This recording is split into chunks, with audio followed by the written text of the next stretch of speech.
어느 빈터에 걸었던 꿈들. 시냇가 풀밭에서 할아버지 옆에 꼭 붙어 자던 그날 밤, 나는 할아버지에게도 어린 소년 시절이 있었다는 걸 알고 무척 놀랐다. 하지만 그건 사실이었다. 그 밤 내내 할아버지의 마음은 옛날로 거슬러 올라가 다시 어린 소년이 되었다. 1867년에 할아버지는 9살이었다. 그 당시 할아버지는 산을 달리는 주자였다. 할아버지의 어머니, 즉 증조 할머니인 붉은 날개는 순수 체로키족이었다.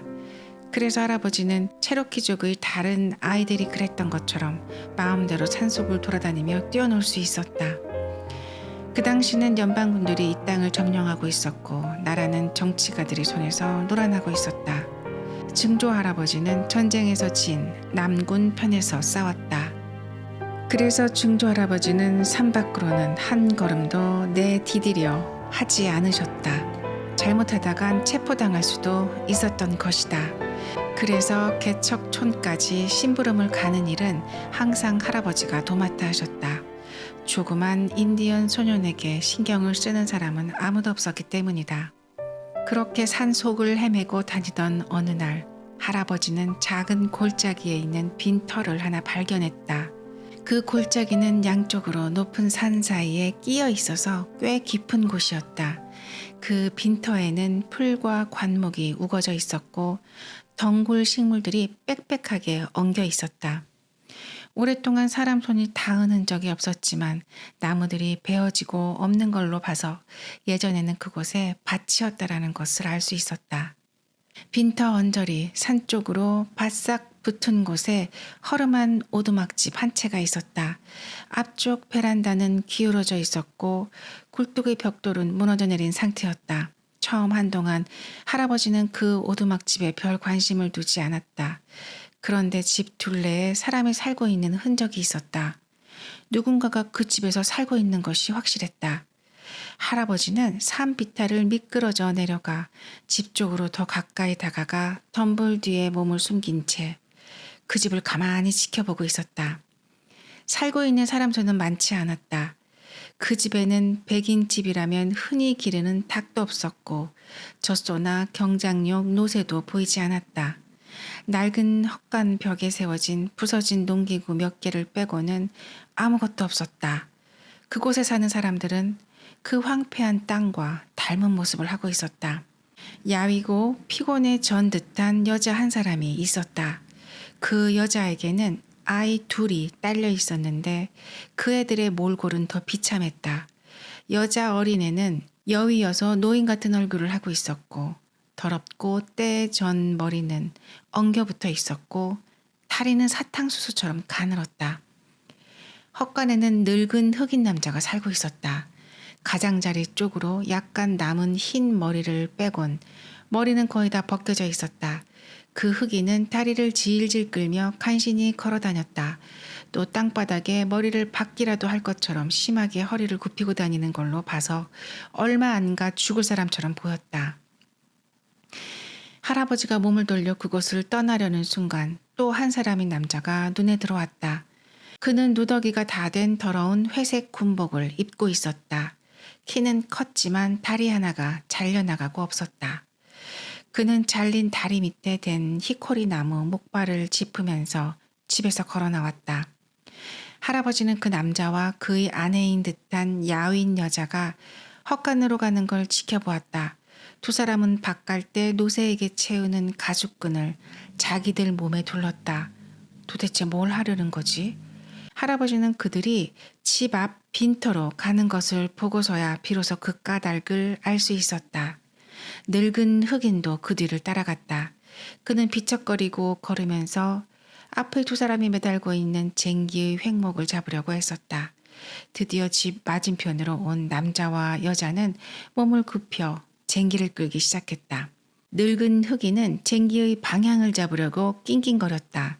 사람이 노새처럼 쟁기를 끌려 하다니 할아버지는 그들이 미쳤다고 생각했다. 하지만 그들은 포기하지 않았다. 한 번에 움직이는 거리에 불과 두세 걸음밖에 안 되었지만 그래도 그들은 계속해서 끌었다. 멈춰 섰다가는 다시 끌고 또 멈추고를 반복했다. 일은 별로 진척되지 않았다.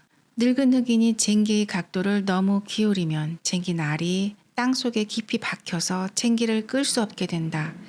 이럴 때는 다시 뒤로 움직여줘야 흑인이 쟁기를 잡아 뺄 수 있었다. 흑인은 쟁기를 잡아 빼다가 넘어지곤 했지만 그때마다 다시 일어나 쟁기를 제대로 박으려고 애쓰곤 했다. 하지만 그들이 아무리 노력해도 땅을 갈아엎는 깊이가 너무 얕아서 도저히 그 토지를 경작할 수 있을 것 같지는 않았다. 할아버지는 날이 저물고 나서야 그곳을 떠났다. 세 사람은 그때까지도 쟁기를 끌고 밀며 악전고투를 벌이고 있었다. 그 다음 날 할아버지는 어찌 되었는지 알아보려고 그곳으로 다시 갔다. 어제 그 덤불 속에 몸을 숨기고 바라보니 세 사람은 벌써 밭에 나와 있었다. 무성한 잡초 너머로 보아도 일이 거의 진척되지 않았다는 것을 알 수 있었다.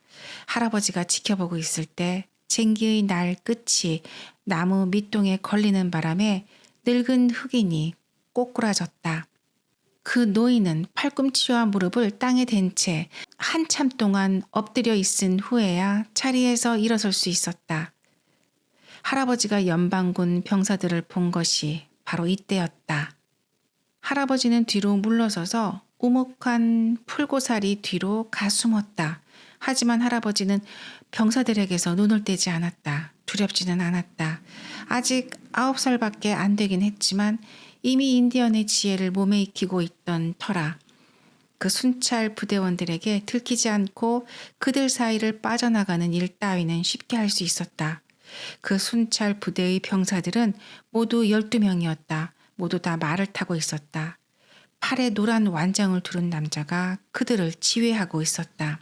그들은 소나무 숲에서 말을 멈추고 세 사람이 쟁기를 끄는 모습을 지켜보았다.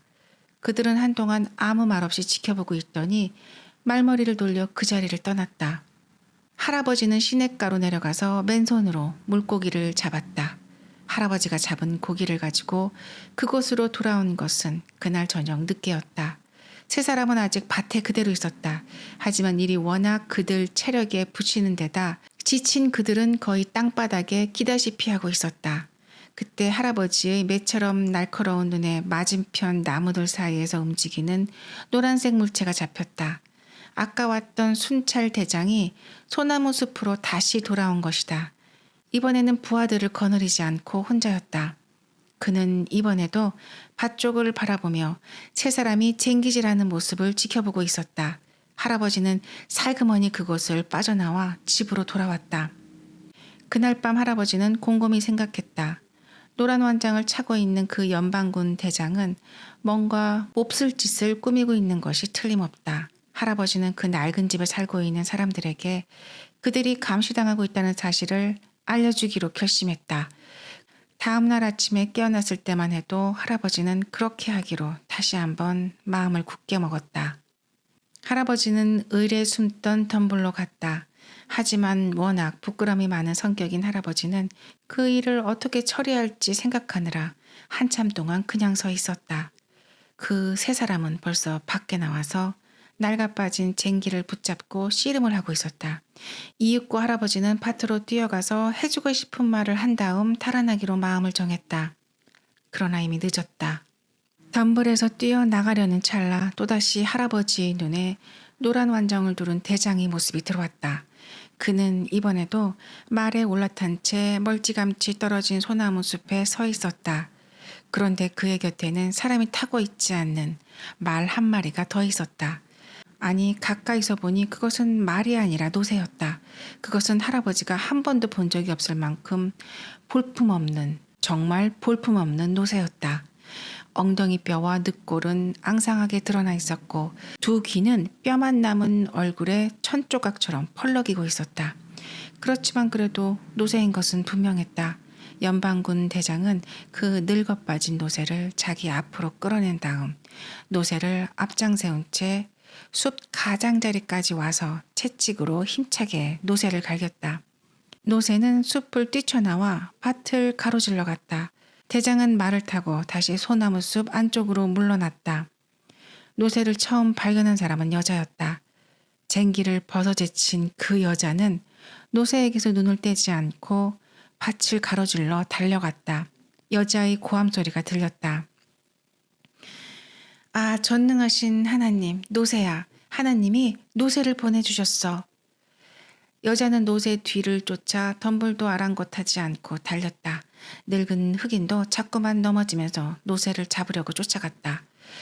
노새가 가까이 다가왔을 때 할아버지가 팔을 휘저으며 그 앞을 막아섰다. 그 바람에 놀란 노새는 방향을 바꾸어 밭을 지나 다시 맞은편 숲 쪽으로 달렸다. 이번에는 숲에 있던 대장이 노새를 가로막았다. 그도 노새를 밭으로 다시 쫓아보냈다. 여자와 늙은 노인은 노새한테만 정신이 팔려서 할아버지나 대장의 존재는 전혀 눈치채지 못했다. 외다리 남자도 히코리나무 의족으로 땅을 짚으며 달려보려 했지만 몇 발자국 못 가 넘어지고 했다. 두 여자 아이들도 노새의 머리를 돌리려고 소리를 지르며 가시나무 덤불 사이를 헤치고 다녔다. 정신이 없어진 늙은 노새는 사람들이 몰려서 있는 곳 한가운데를 뚫고 지나가려 했다. 이때 여자가 잽싸게 노새의 꼬리를 붙잡았다. 노새한테 끌리는 바람에 다리가 공중에 붕 떴지만 여자는 악착같이 잡은 손을 놓지 않았다. 노새가 여자를 끌고 덤불로 들어가는 바람에 여자의 옷이 온통 다 찢기고 말았다. 그때 흑인이 노새를 덮쳐 노새의 목을 감싸 안았다. 봉제 인형처럼 붕붕 내돌리면서도 노인은 손을 놓으면 죽기라도 할 것처럼 필사적으로 노새의 목을 잡고 매달렸다. 드디어 노새도 지쳤는지 모든 것을 포기하고 얌전해졌다. 외다리 남자와 여자애들이 달려왔다. 남자가 노새의 목에 가죽끈을 둘러맸다. 그들은 그 노새가 세상에서 가장 멋진 노새이기라도 한 것처럼 노새 주위에 모여 노새를 쓰다듬기도 하고 토닥여주기도 했다. 그렇게 하자 노새도 기분이 훨씬 좋아진 것 같았다. 그러고 나자 그들은 그 늙은 노새를 가운데 두고 밭에 꿇어앉아 기도를 드렸다. 땅을 내려다보며 머리를 숙인 그들은 한참 동안 그 자세로 앉아 있었다. 할아버지는 그들이 노새에게 쟁기를 매는 것을 지켜보았다. 한 사람이 노새 뒤에서 쟁기를 끌며 밭을 갈고 나면 그 다음 사람이 기다렸다는 듯이 이어받아 노새를 몰았다. 여자 아이들까지도 이 일에 가담했다. 할아버지는 덤불 속에서 이 모습을 줄곧 지켜보고 있었다. 또 소나무 숲속에서 그 사람들을 지켜보고 있는 대장에게도 눈을 떼지 않았다. 그 빈터에 들르는 일은 이제 할아버지에게 중요한 일과가 되었다. 밭을 얼마나 갈았는지 확인하고 싶었던 것이다. 노새가 오고 사흘째 되는 날 그들은 밭의 4분의 1 정도를 갈아엎었다. 나흘째 되는 날 아침 할아버지는 그 연합군 대장이 밭 끝자락에 흰 자루 하나를 놓고 가는 걸 보았다. 외다리 남자도 그를 보았다. 외다리 남자는 엉거주춤한 자세로 손을 흔들었다. 마치 손을 흔들어도 좋을지 어떨지 알 수 없다는 투로 그 대장도 똑같이 그런 몸짓으로 손을 흔들더니 말을 타고 가버렸다. 자루 속에 든 것은 씨앗용 옥수수였다. 다음 날 아침 할아버지가 빈터에 가보니 연방군 대장이 말에서 내려 오두막집 앞에서 외다리 남자와 늙은 흑인과 함께 이야기를 나누고 있었다. 할아버지는 그들의 이야기를 들으려고 바싹 다가갔다. 잠시 후 이번에는 대장이 늙은 노새에게 매달린 쟁기를 끌기 시작했다. 그가 쟁기의 가죽끈 끝을 묶어서 자기 목에 거는 것을 보고 할아버지는 대장이 그 일을 잘 해낼 사람이라는 걸 알았다. 그는 쟁기를 끌면서 잠깐씩 노새를 멈춰 세웠다. 그는 그때마다 허리를 굽혀 일궈진 신선한 흙 한 줌을 집어 냄새를 맡아보곤 했다. 때로는 맛을 보기까지 했다. 손에 쥔 흙덩이를 부수어 떨어뜨리고 난 그는 다시 쟁기를 끌기 시작했다. 나중에 안 일이지만 그의 계급은 하사였고 일리노이주 출신의 농부였다. 그는 대개 근무 시간이 지난 저녁 무렵이 되어서야 골짜기로 찾아왔다. 하지만 거의 날마다 꼬박꼬박 찾아와 쟁기를 끌곤 했다.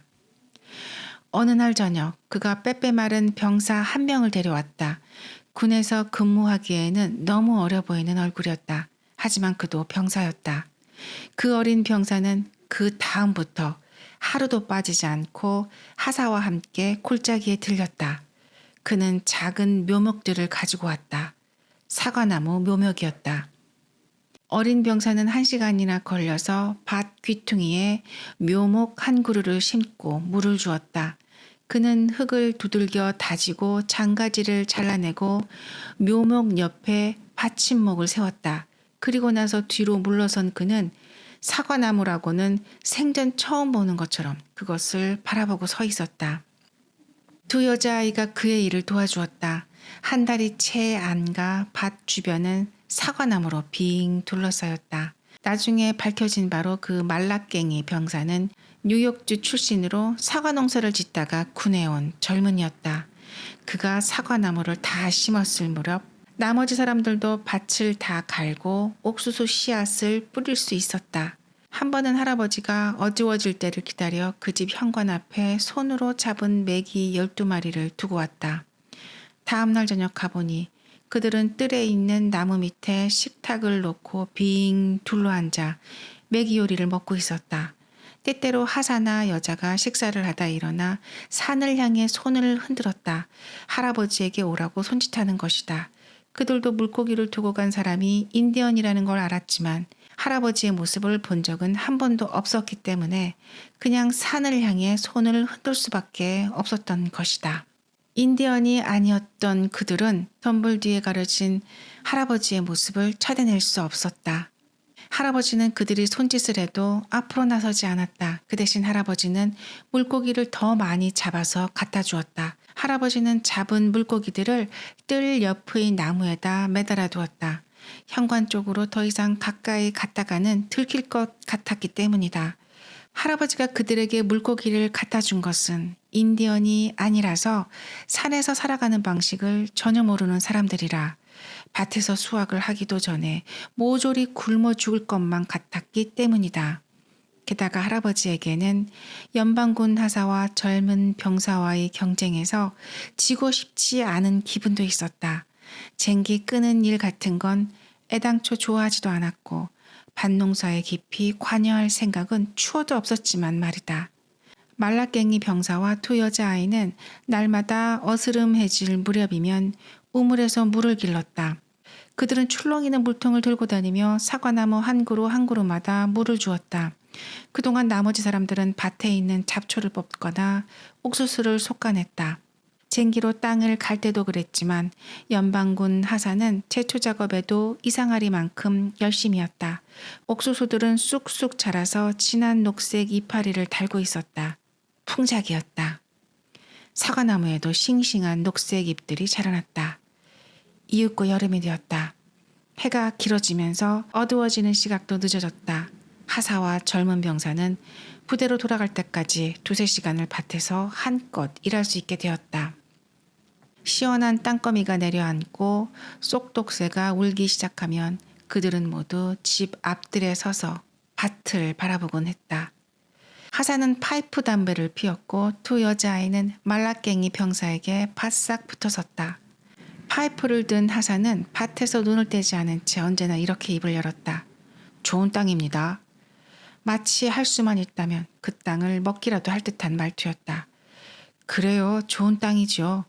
그 다음 말은 외다리 남자가 받고 나면 제가 지금껏 길러본 중에서 가장 좋은 옥수수예요. 늙은 흑인도 빠지지 않고 거들었다. 그들은 저녁마다 이렇게 똑같은 말들을 나누었다. 할아버지가 그들의 이야기를 더 잘 들으려고 살그머니 다가가도 그들이 하는 일은 그렇게 모여서서 밭을 바라보고 매일 저녁 똑같은 이야기를 나누는 게 전부였다. 그 밭에는 거부할 수 없게 그들의 눈을 잡아당기는 자연의 신비가 머물러 있는 듯했다. 말라깽이 병사는 항상 이렇게 말했다. 1년만 기다려보세요. 저 사과나무들이 꽃을 피우기 시작하면 그렇게 멋진 광경은 2번 다시 보기 힘들 겁니다. 병사의 이야기가 그렇게 재밌었는지 어린 여자아이들은 그가 말할 때마다 언제나 즐겁게 웃었다. 그 아이들을 나이만큼 어려 보이게 만드는 천진한 웃음이었다. 하사는 손에 쥔 파이프로 산 쪽을 가리켰다. 내년에는 저쪽 산 모퉁이에 있는 덤불을 걷어내고 밭을 만드십시오. 옥수수밭 3에서 4에이커 정도는 나올 겁니다. 할아버지가 보기에 그 작은 골짜기에는 더 이상 갈아엎을 땅이 있을 것 같지 않았지만 그들은 반드시 마음먹은 대로 해낼 것이다. 어쨌든 할아버지는 그들이 하는 일에 흥미를 잃어가기 시작했다. 그런데 토지 감독관이 찾아온 것은 바로 이때였다. 어느 날 아직 해가 걸려있는 오후 늦은 시각에 10명이 넘는 감독관들이 말을 타고 그곳에 나타났다. 그들은 우스꽝스러운 제복을 입고 모두 허리에 총을 차고 있었다. 그들은 세금을 더 많이 거두기 위해 새로운 법안을 의회에서 통과시킨 정치가의 하수인들이었다. 집 앞들까지 말을 타고 온 그들은 뜰에다 말뚝을 박고 말뚝 꼭대기에다 붉은 기를 달았다. 붉은 기가 무엇을 뜻하는지는 할아버지도 알고 있었다. 개척촌 여기저기에 자주 보았던 것이다. 어떤 정치가가 다른 사람의 땅을 보고 탐이 났다고 하자 그 정치가는 그 땅에 땅 주인이 도저히 낼 수 없는 무거운 세금을 부과한다. 그리고 나면 그 땅에는 붉은 기가 세워진다. 그것은 얼마 안 있으면 그 땅이 다른 사람 손으로 넘어가리라는 것을 나타내는 표시였다. 감독관이 오는 모습을 보고 외다리 남자와 그의 아내, 늙은 흑인, 여자아이들까지 괭이를 손에 든 채 밭에서 나왔다. 그들은 무리를 이루며 앞들에 모여섰다. 외다리 남자가 괭이를 집어 던지고 집 안으로 들어가는 것이 보였다. 금방 다시 다리를 절뚝거리며 걸어 나오는 그의 손에는 구식 소총이 들려 있었다. 그는 감독관들을 향해 총부리를 겨눴다. 그때 하사가 말을 타고 달려왔다. 말라깽이 병사는 함께 있지 않았다. 하사는 말에서 뛰어내리더니 감독관들과 외다리 남자 사이로 끼어들었다. 바로 그 순간 감독관 한 사람이 느닷없이 총을 쏘았다. 하사의 몸이 퉁기듯이 뒤로 젖혀졌다. 그 얼굴에는 놀라움과 고통이 칼날처럼 선명하게 새겨져 있었다. 먼저 그의 머리에서 모자가 굴러 떨어지고 그 다음 그의 몸이 땅으로 넘어졌다. 외다리 남자도 구식 소총을 쏘아 감독관 한 사람을 쓰러뜨렸다. 나머지 감독관들의 총이 일제히 불을 뿜었다. 외다리 남자는 벌집이 되어 현관 계단에서 굴러 떨어졌다. 여자와 어린 딸들이 비명을 지르며 달려왔다. 그들은 그 남자를 일으켜 세우려고 했지만 할아버지는 그가 이미 죽었다는 것을 알았다. 남자의 목이 꺾여 있었던 것이다. 할아버지의 눈에 늙은 흑인이 괭이를 휘두르며 감독관을 향해 달려드는 모습이 들어왔다. 두세 발의 총성이 울리고 나자 노인은 괭이자루 위로 맥없이 쓰러졌다. 감독관들은 말을 타고 서둘러 돌아갔다. 할아버지도 서둘러 그것을 빠져나왔다. 그 패거리들은 사건을 목격한 사람이 있는지 주변을 샅샅이 뒤지며 알아볼 것이다. 집으로 돌아온 할아버지는 증조 할아버지에게 어떤 일이 일어났는지 이야기했다. 할아버지는 뭔가 소란이 일어날 걸로 기대했다. 하지만 그런 일은 일어나지 않았다. 개척촌에 갔을 때 할아버지는 그 사건이 어떻게 변질되고 있는지 알았다. 정치가들은 그 사건이 일종의 폭동이었으며 그런 폭동을 막기 위해서라도 자신들이 재선되어야 하고 또 폭동과 같은 전쟁 상황에 대비하기 위해서 더 많은 세금을 걷어야 한다고 떠들어댔다.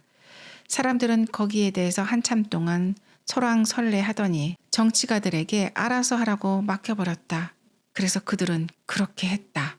산골짜기의 토지는 어느 돈 많은 부자에게 넘어갔다. 할아버지는 그 일이 있은 후 여자와 어린 두 딸이 어떻게 되었는지 한 번도 소식을 듣지 못했다. 부자는 소작인을 고용했다. 지질과 기상 조건상 그 골짜기에서는 돈이 될 만큼 많은 사과를 생산할 수 없었다. 그래서 그들은 사과나무를 모두 파내버렸다. 뉴욕주 출신의 한 병사가 탈영했다는 소문이 나돌았다. 그 정도 폭동이 무서워서 도망치다니 겁쟁이라며 사람들은 그를 비웃었다. 하사의 시신은 나무 상자에 넣어져 유족들이 있는 일리노이주로 보내졌다. 시신을 씻기고 옷을 갈아입히던 사람들은 그의 한쪽 손이 꽉 쥐어져 있는 것을 발견했다. 사람들은 기를 쓰고 그 주먹을 펴보려고 했다. 급기야 도구까지 동원해서 억지로 그 손을 폈을 때 예상과 달리 그 손 안에는 감나가는 어떤 것도 없었다. 펼쳐진 손바닥에서는 검은 흙이 한 줌 주르르 흘러내렸을 뿐이다.